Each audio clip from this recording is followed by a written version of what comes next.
শিল্পাঞ্চলে এবার সাপের বিষের কারবারের হদিশ। বৃহস্পতিবার রাতে wild life crime control bureau এবং দুর্গাপুর ও পুরুলিয়া ফরেস্ট ডিভিশন যৌথ অভিযান চালিয়ে 4 পাচারকারীকে আটক করে। বন দপ্তর সূত্রে জানা গিয়েছে, কুলটি থানা চিনাকুড়ি থেকে পাচারকারীদের আটক করা হয়। একটা 4 চাকা দামি গাড়িতে তারা ছিল। তল্লাশি চালাতেই অভিযুক্তদের ব্যাগ থেকে সাপের বিষ উদ্ধার হয়। কত পরিমাণ বিষ রয়েছে, তার কত দাম, তা খতিয়ে দেখা হচ্ছে।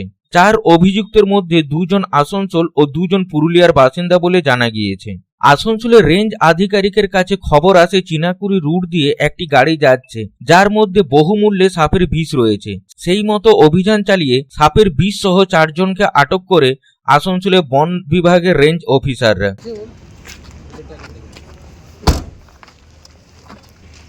মোবাইলের খারাপ আছে দেবু ভাই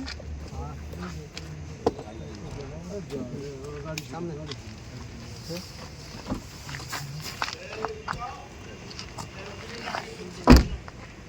নিয়ে নিয়েছি, কাগজ বার করে নিয়েছি, কাগজ বার করে নিয়েছি, কাগজ বার করে নিয়েছি।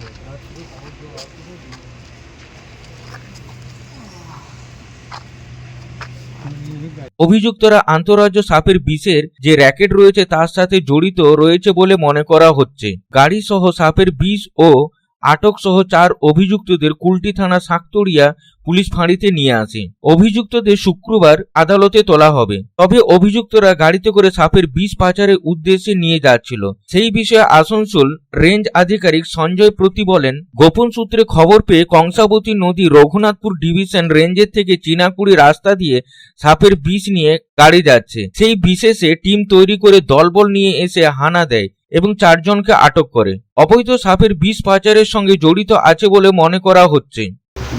আমরা একটা খবর পাই কংসাবতী নর্থ ডিভিশনের রঘুনাথপুর রেঞ্জের রেঞ্জ অফিসার থেকে, যে এরকম চিনাকুড়ি এই রুট দিয়ে একটা গাড়ি যাচ্ছে, সেটা স্নেক পয়জন ক্রিস্টালাইন ফর্মে আর লিকুইড ফর্মে পাওয়া যেতে পারে। সেই বেসিসে আমরা একটা টিম তৈরি করি এবং ইনফরমেশনটা বা ট্র্যাকটা করছিল WCCB নিজাম প্লেস, ওনাদের অফিস আছে, ওইখান থেকে ট্র্যাক করা হয়েছে।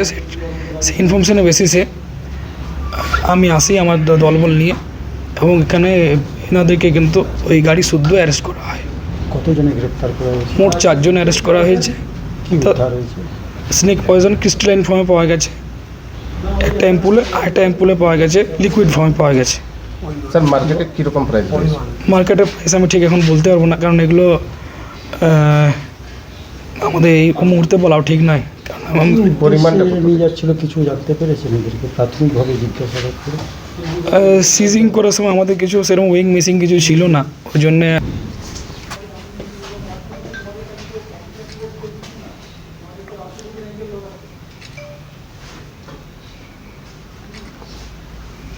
আসানসোল থেকে সন্তোষ মণ্ডলের report, public Times. I am Dr. Radha Krishna. I am a gastroenterologist and a liver specialist. So I do visit Durgapur once a month. I stay here for 2 days. So we do different types of procedures pertaining to gastroenterology and liver. So we have a range of evaluations that we do here. We do the routine endoscopy, colonoscopy. Starting from there, we have advanced technologies like nasal endoscopy, liver fibroscan, capsule endoscopy.